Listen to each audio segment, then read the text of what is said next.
everybody, welcome back to Gray's Reptiles. As you know, my name is Gray, and with today's video, we're going to show everyone how we set up our egg tubs here at Gray's Reptiles, and here we go.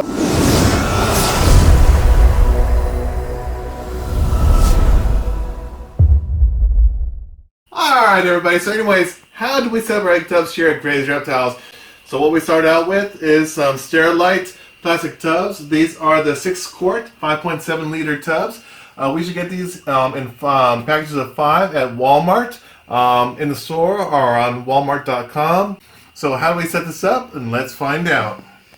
So how do we set up our egg tubs here at Gray's Reptiles? You know, that's a great question. Everyone out there does things a little bit differently, but this has worked for us for the last 2 seasons. We're going to go ahead and do this again for this upcoming season for 2020. So again, we start off with the 6-quart plastic tub. Again, we bought this at Walmart at the store. You can also find it on walmart.com, I believe. Next thing what we do, and again, not everybody does this, but we do this. We drill a 1/8 inch hole on both sides here of the tub. Just allow a little bit of ventilation to go through there to get the old air out and fresh air in while the eggs are in the incubator. So let's go ahead and do that. And what I do is I use a 1/8 inch drill bit. Go ahead and drill in a hole on the side here. And same thing over here.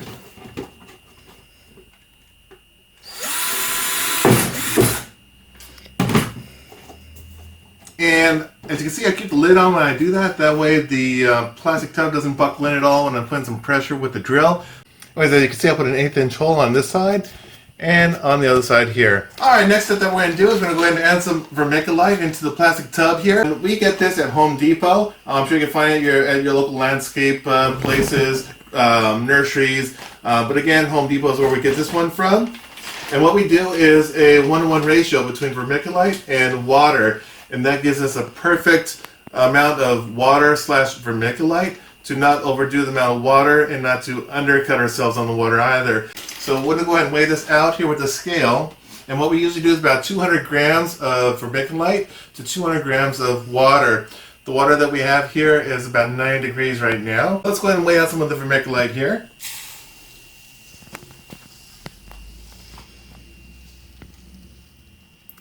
And that's 72 grams. And again, we want to do 200.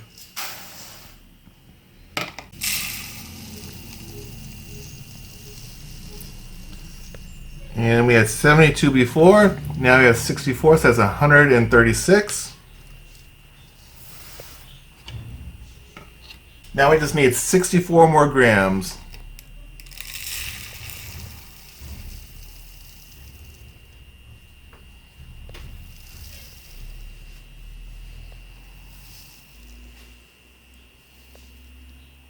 Almost there. We're trying to hit 64 grams. 62, 63, 64. That gives us 200 grams now of vermiculite. And now we want to do 200 grams of water.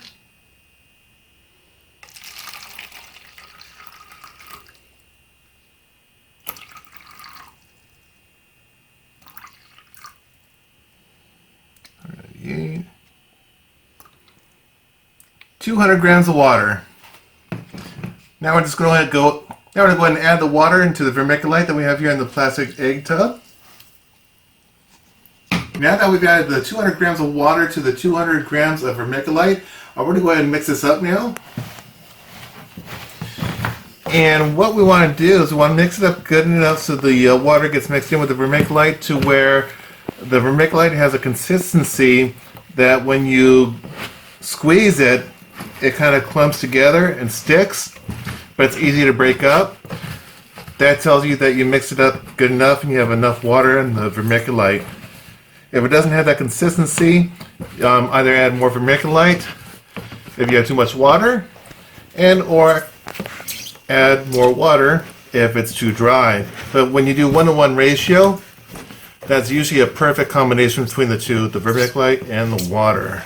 So anyways, we did 200 grams of water to 200 grams of vermiculite. That gives us a perfect consistency of water / vermiculite. So what we're looking for once we mix the two together is a consistency is when you grab the vermiculite and squeeze it.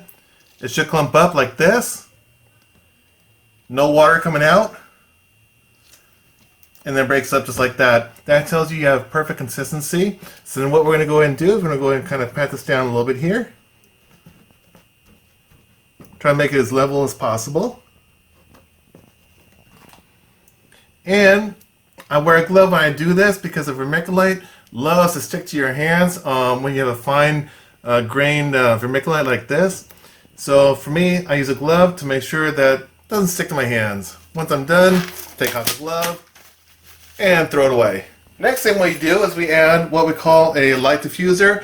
We get this in a sheet from Home Depot, and then we cut it up to the size of the tubs that we're going to be using. So anyways, what we do is we take the light diffuser that we cut for this tub, set it right in here. The reason why we use a light diffuser is this way we keep the ball python eggs off the vermiculite, just to make sure that in case we accidentally put too much water in there, it doesn't harm the eggs. So we put the light diffuser here, put the eggs on top of there, and that way we're safe.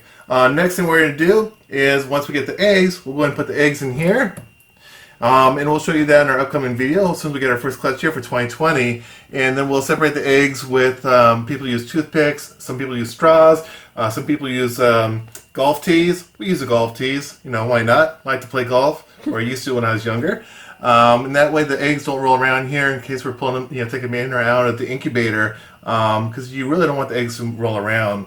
Anyways, what we're going to go ahead and do now is put on some press and seal on here to seal this up, and then we'll get this in the incubator to make sure it has enough time to get to the exact temperature that we're looking for. Again, the water we're using here is 90 degrees. Our incubator is set for 89 degrees. We want to keep it around 88 to 89 degrees for the ball python eggs. So we'll go and show you the incubator here in just a moment. But let me go and get the press and seal, get that on here, and be right back. Alright everybody, so anyways, what we do is we use a press and seal, and this is by Glad. We got this at Target, you can find it at Walmart and other stores like that. And this works wonders. So what we do is just cut off a piece here, and just like the name says, it's press and seal.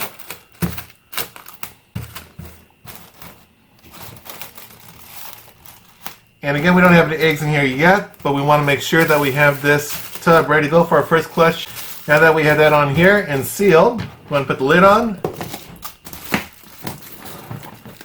And here is our finished egg tub for our first clutch here at Gray's Reptile for 2020. Let's go and get this in the incubator, and we'll show you the incubator and show you how the tips are doing there. Let's go take a look.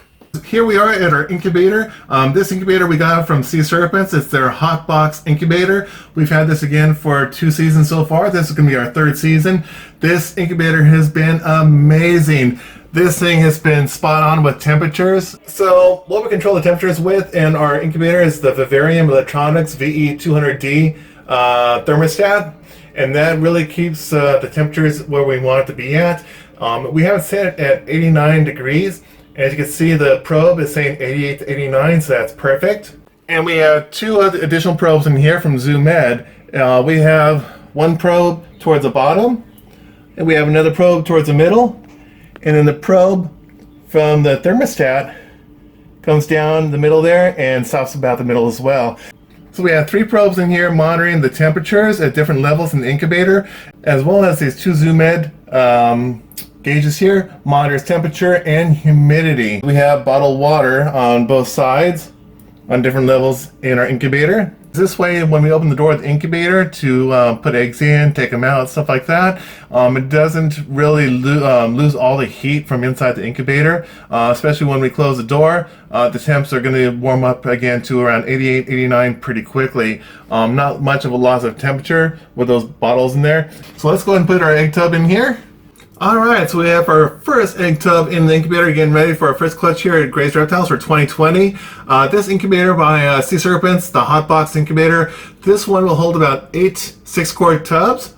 Anyway, Sea Serpents, they're amazing people. We met them at a reptile show, I think it was last year, and it was great talking with them, got to see a lot of their products. And we just love their incubators. They do an amazing job building these. And this one has been doing so good for us. It's been spot on with the temperatures, keeping in the humidity. And want to continue using Sea Serpents. So you can see here, from opening and closing the door in the incubator to get that egg tub in there, the temperatures are right back at 89 degrees. All levels here, top, middle, and bottom. So we are good to go. Alright everybody, so anyways, that's how we set up our egg tubs here at Gray's Reptiles. Now we're pretty much ready for the upcoming season here, 2020, for our first clutch due in about a week or so. Anyways, we want to do a quick shout out for West Constrictors. Thank you so much for the t-shirt. This is awesome. And our incubator, if you're interested in an incubator, we do recommend Sea Serpents. It's again the Hotbox Incubator. It does an amazing job. Great product, great people over there, so check them out. Again, that's Sea Serpents. Anyways, we truly hope everyone's staying safe out there. And again, thank you so much for taking the time to watch our video today. We hope you enjoyed it. Hopefully you learned a little bit on how to set up your egg tubs. If you have any questions, please feel free to DM us on Instagram, Facebook. Check out our website, grazereptiles.com. We're going to be updating that website here pretty soon. We just got a basic website up for now. But again, thank you so much for the amazing support. We really appreciate it. If you haven't subscribed to our channel yet, please make sure to subscribe to our channel. Hit the like button. Leave a comment down below. We would love to hear from you. Again, stay safe, everybody. Have a great season. Have a great week. Peace.